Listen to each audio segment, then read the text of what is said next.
जयराम ठाकुर का मुख्यमंत्री पर निशाना, पूरी नहीं होने वाली मुख्यमंत्री की व्यवस्था परिवर्तन की फिल्म।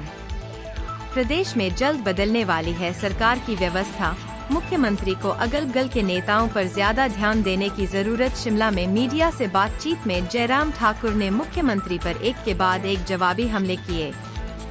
नेता प्रतिपक्ष ने तंज कसा कि मुख्यमंत्री अपनी व्यवस्था परिवर्तन की फिल्म पूरी नहीं कर पाएंगे।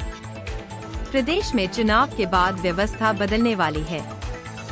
मुख्यमंत्री को उनके बिगड़े गणित से ज्यादा अगल बगल के नेताओं पर ध्यान देने की जरूरत है।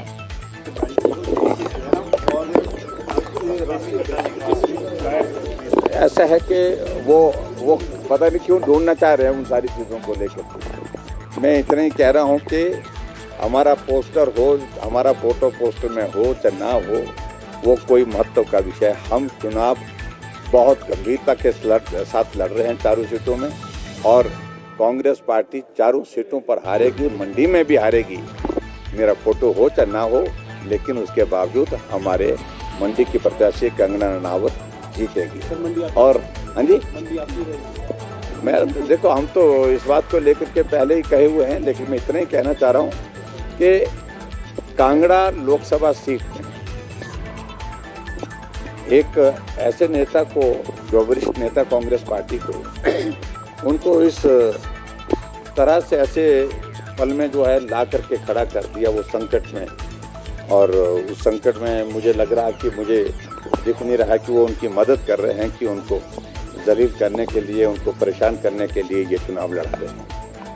और वहाँ मंडी में भी इसी तरह की परिस्थिति वो कर रहे हैं, सबको निपटाना चाह रहे हैं सब कुछ।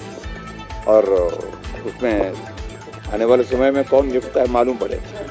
अगर 6 सीटें भी जीत गए तो भी 34 का आंकड़ा हमारे बराबर नहीं पहुंच पाएगा। नहीं, मुख्यमंत्री जी पहले भी वही गिन रहे थे, 40 + 3 = 43, यानी कि हमको यही बता रहे थे, यही समझा रहे थे उनके लोग और मुख्यमंत्री जी कि कैसे होगा। परिणाम आया, वो 43 नहीं थे, वो 34 हो गए। और भारतीय जनता पार्टी 25 नहीं थे, वो 34 हो गए। और अल्टीमेटली इतना प्रचंड बहुमत होने के बावजूद वो चुनाव हारे राज्यसभा का।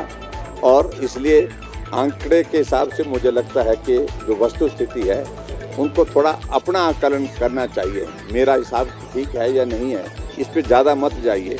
मेरा हिसाब गड़बड़ ही है तो कोई बात नहीं, लेकिन मेरे हिसाब के गड़बड़ होने से सरकार गड़बड़ हो गई है आपकी। मेरा आप सबके माध्यम से यही है उनको कि ये आंकड़ों के जाल में जाओगे ना तो बहुत ज़्यादा संकट में रहोगे आने वाले समय में।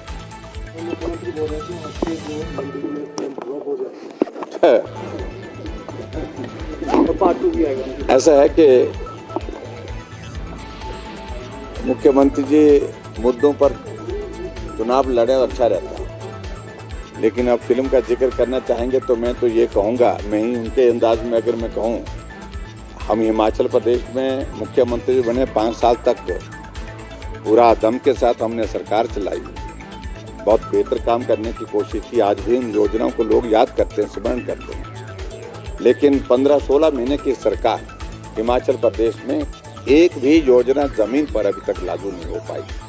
और सबसे बड़ी बात, आप तो 14 महीने में आपकी जो है सुख की सरकार, व्यवस्था परिवर्तन की जो फिल्म आपने शुरू की थी वो फ्लॉप हो गई, पूरी तरह से फ्लॉप हो गई। और इसलिए पार्ट 2 का तो सवाल ही पैदा नहीं होता है। ये पार्ट 1 ही आपका अधूरा रहेगा, इनकम्प्लीट रहेगा, इसको पूरा नहीं कर पाएंगे आप।